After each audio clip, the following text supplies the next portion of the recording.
நான் doctor Ramasubramanian Apollo ஹாஸ்பிட்டலில் infectious diseases கன்சல்டண்ட்டாக இருக்கேன். இப்போ கோவிட் திரும்பி வந்திருக்கு. இது முதல்ல வந்த கோவிட் மாதிரியா இப்போ வேறு ஒரு ட்ரெஸ் மாற்றிக்கிட்டு வந்திருக்காங்கிறது தான் ஒரே பரபரப்பான கேள்வி. இப்போ நம்ம கோவிட் 5 வருஷமாக கோவிட் கிட்டே இருந்திருக்கோம். அண்ட் இந்த மாதிரி கோவிட் போன்ற வைரஸ்கள் எல்லாமே மாறிக்கிட்டே இருக்கும். இங்கிலீஷில் மியூட்டேஷன் சொல்லுவோம். நம்ம இன்ஃப்ளூயன்ஸா கேள்விப்பட்டிருப்பீங்க இல்லையா, ஃப்ளூ. இந்த ஃப்ளூ வைரஸும் கிட்டத்தட்ட கோவிட் மாதிரி தான் ஆரம்பிச்சது ஒரு 100-150 வருஷத்துக்கு முன்னாடி.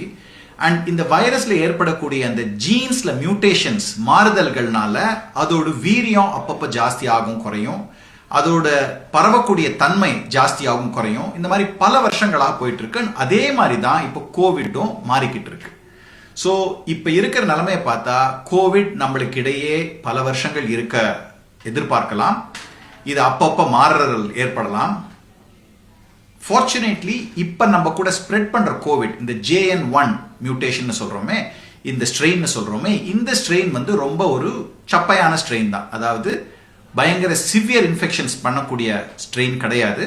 ஆனா ரொம்ப ஈஸியா ஒருத்தர்கிட்ட இருந்து இன்னொருத்தருக்கு பரவக்கூடிய தன்மை படைச்ச ஸ்ட்ரெயின் இது.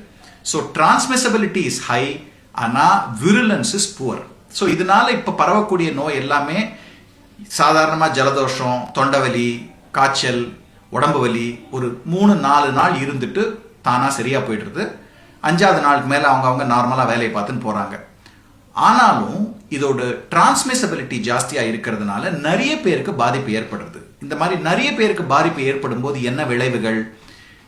75-80 வயசுக்கு மேல இருக்கிறவங்களுக்கு, எதிர்ப்பு சக்தி கம்மியா இருக்கிறவங்களுக்கு, ரொம்ப பெருமனா இருக்கிறவங்களுக்கு, வேற நிறைய heart failure, lung disease, kidney disease, liver disease, இந்த மாதிரி நிறைய கோமார்பிலிட்டிஸ் சொல்லுவோம். இந்த ப்ராப்ளம்ஸ்லாம் இருக்கிறவங்களுக்கு இது மைல்டு கோவிட் ஆனா கூட இந்த எதிர்ப்பு சக்தி கம்மியா இருக்கிறவங்களுக்கு சைடு எஃபெக்ட்ஸ் ஆர் சிவியரிட்டி ஜாஸ்தியா இருக்கலாம். ஸோ நிறைய பேர் கோவிட்னால இப்போ அட்மிஷன் வர நேருது. ஆனா இது டைரக்டா கோவிட்னால விளைவு ஏற்படுறதை விட கோவிட்னால அவங்களுடைய கோமார்பிலிட்டிஸ்னால எல்லாம் சேர்ந்து சிச்சுவேஷன் சீரியஸா போறதுனால அதனால காம்ப்ளிகேஷன்ஸ் வர வாய்ப்பு தான் ஜாஸ்தி.